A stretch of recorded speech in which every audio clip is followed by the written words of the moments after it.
In the village of Yume, crying a woman's worth was measured by the cry of a child in her courtyard. Crying, and the number of wrappers she tied to celebrate a naming ceremony.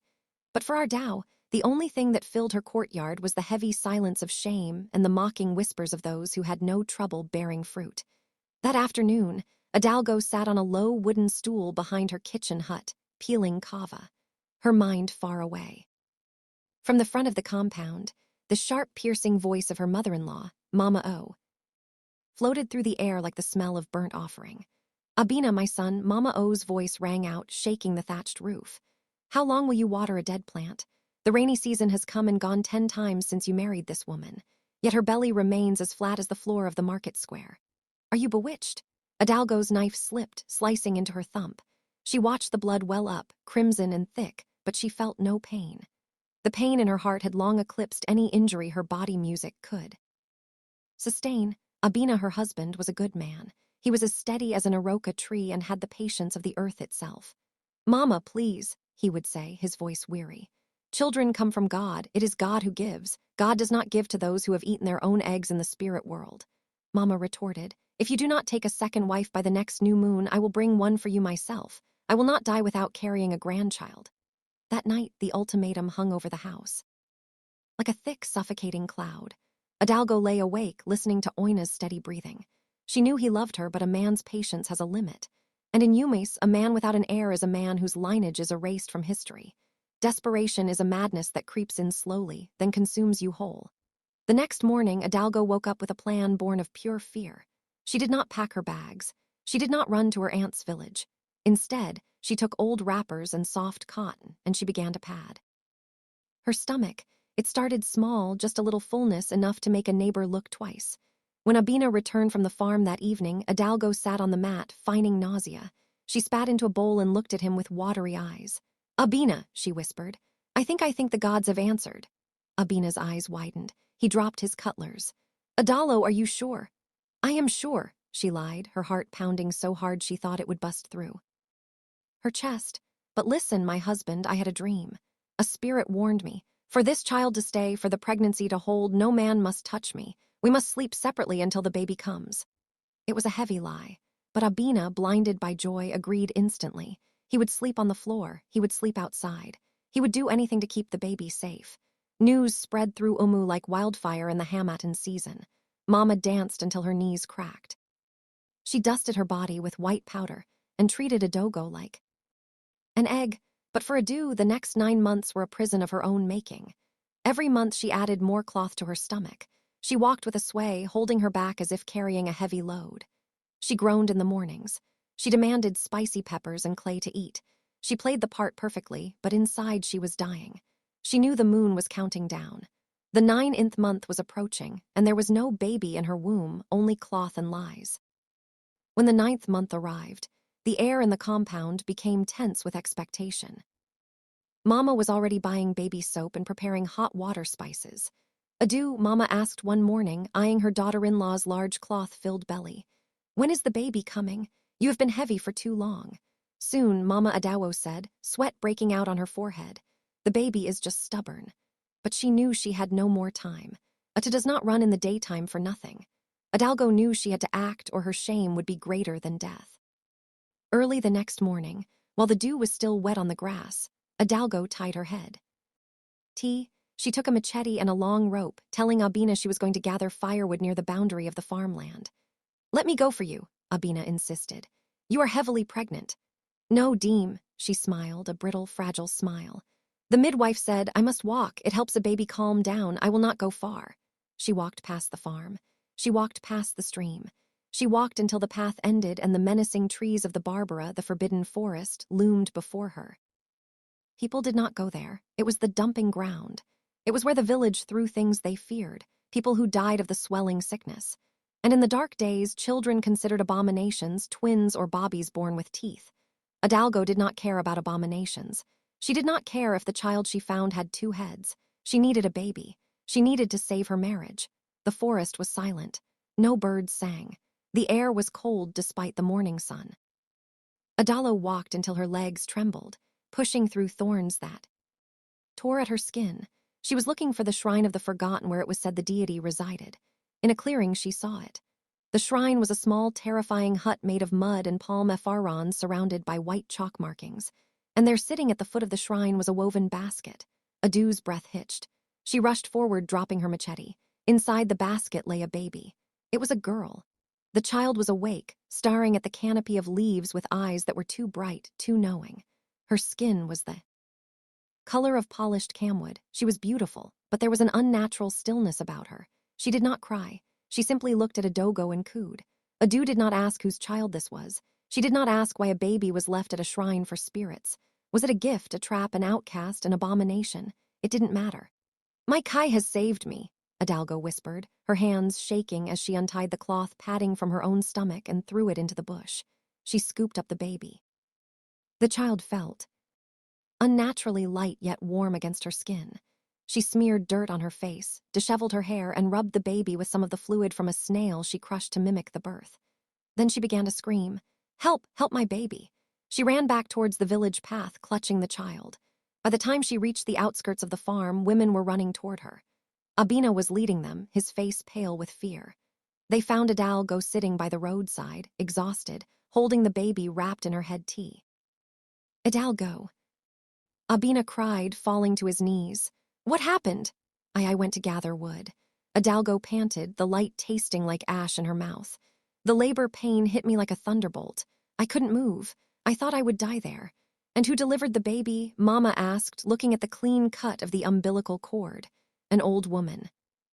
Adalgo said quickly. "She came out of nowhere. She had white hair like wool and walked with a staff. She helped me push.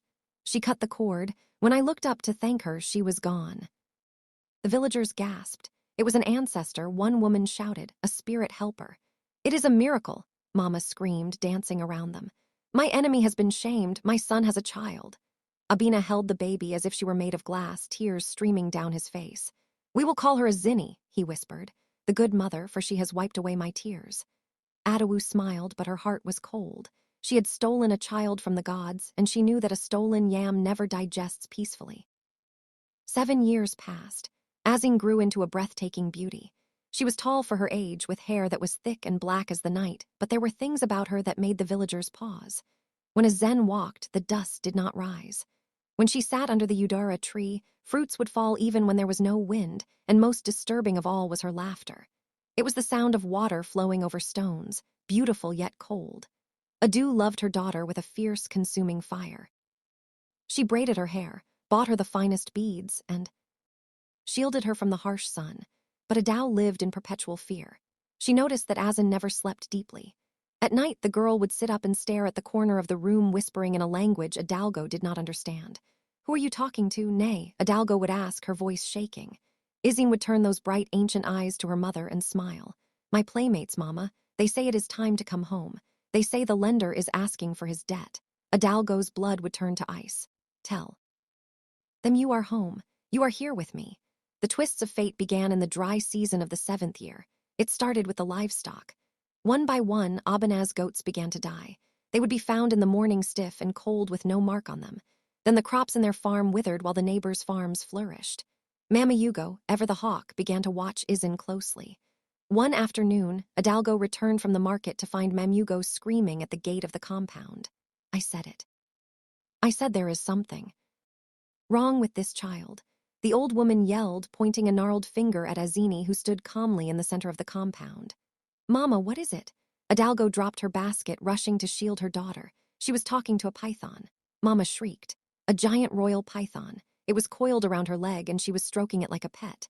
When I shouted, the snake vanished into the ground. In the royal python was sacred. A messenger of the water goddess. For a child to command it was unheard of. It was just a lizard. "Mama, Adalgal hugging is in tight. Your eyes are failing you." "My eyes see clearly," Mama Go spat. "This child is not of this world. She is an ongi or something worse. We must call the Dibia." Abina, usually the peacemaker, looked troubled. He had seen things, too. He had seen how the rain seemed to avoid Azin when she walked outside. He loved his daughter, but the fear was creeping into his bones. "Adalgo," Abina said that night, his voice low. "We must seek answers. The calamity befalling my house is too much." "No." Adalgo snapped, panic rising in her throat. "She is just a child. Leave her alone." But the decision was not hers to make.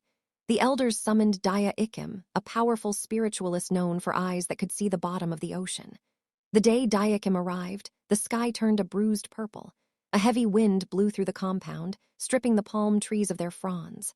The Daya was a small man draped in leopard skin carrying a staff topped with red feathers. He stepped into the compound and stopped.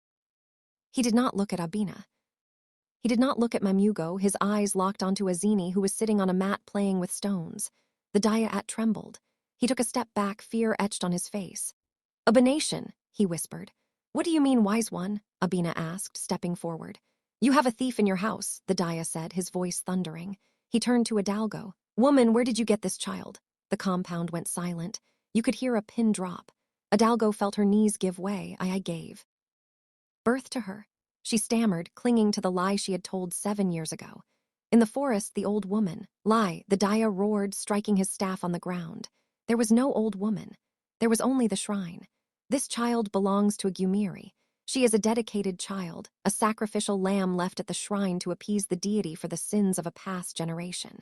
She was not meant to live among humans. You stole from the gods. The revelation hit Abina like a physical blow.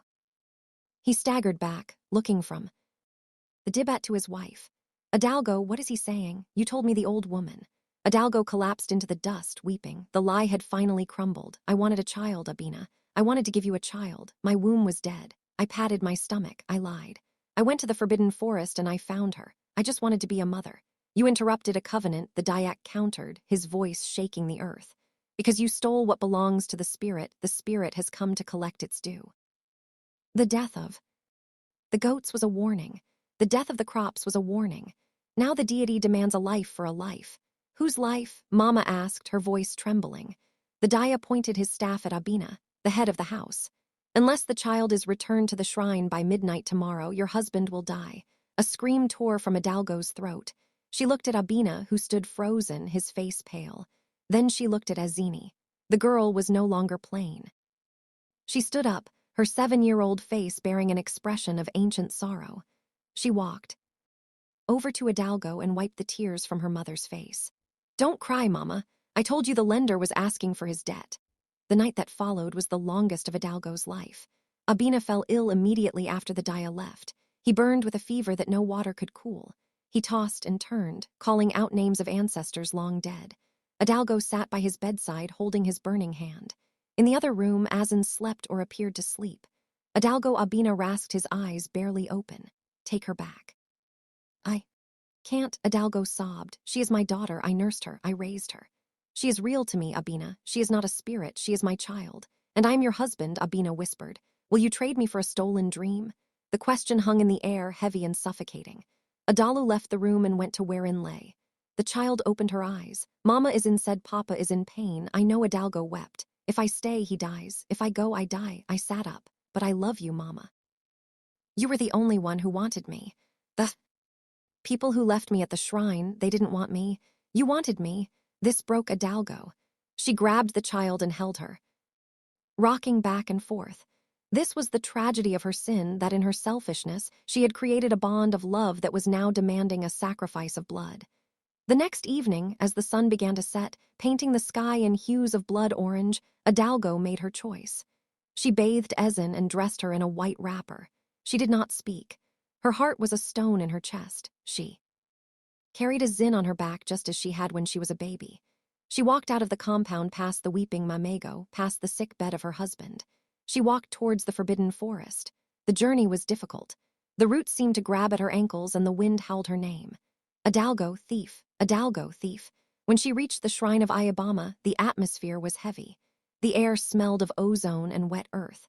The basket was no longer there, but the presence of the deity was palpable. Adalu knelt, putting Izin down. "Great Augiri," she cried out, her voice cracking. "I have returned what is yours. I am the thief. Punish me, but spare my husband." Silence answered. Azin stood before the shrine. She turned to look at Adalgo one last time. Tears filled her child's eyes. Human tears, not spirit tears. "Goodbye, Mama," she said. "Thank you for being my mother."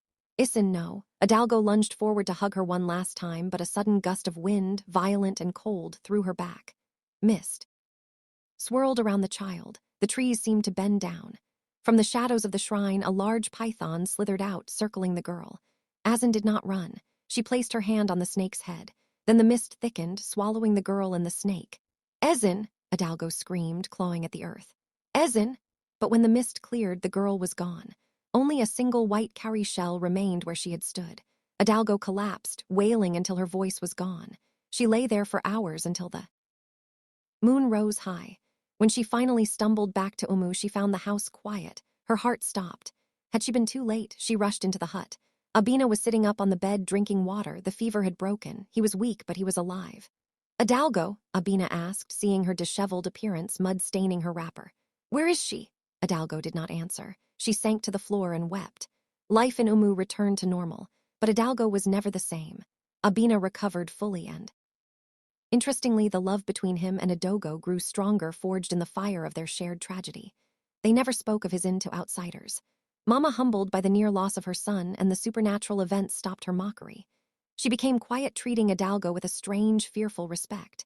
She no longer asked for a grandchild, fearing what Hidalgo might bring home next. 3 years later, the impossible happened. Hidalgo missed her flow. She felt the morning sickness. This time, it was real. When the midwife confirmed it, the village was stunned. At the age where women prepare for menopause, Hidalgo was with child. 9 months later, she gave birth. It was a girl. The baby was beautiful, with skin the color of polished canewood. Hidalgo held the child with trembling hands, checking her fingers and toes. "What shall we name her?" Abina asked, looking at the baby with wonder. Adu looked into the baby's eyes. They were bright, knowing eyes. As the baby looked up at her, Hidalgo saw a flash of recognition, a memory. Forest, a shrine, and a sacrifice. The baby's hand curled around Hidalgo's finder, gripping it tight. Adalo smiled, tears streaming down her face. The gods were terrible, yes, but sometimes they were merciful to those who had learned their lesson. "We will call Hankidi," Hidalgo whispered, "the one God has given." And as she spoke the name, the wind outside rustled the palm trees. And for a fleeting moment, the laughter of a 7-year-old girl echoed through the compound, light, happy, and thank you for watching this story. Like, comments, subscribe to Afro-Korean-Wave. See you in the next story.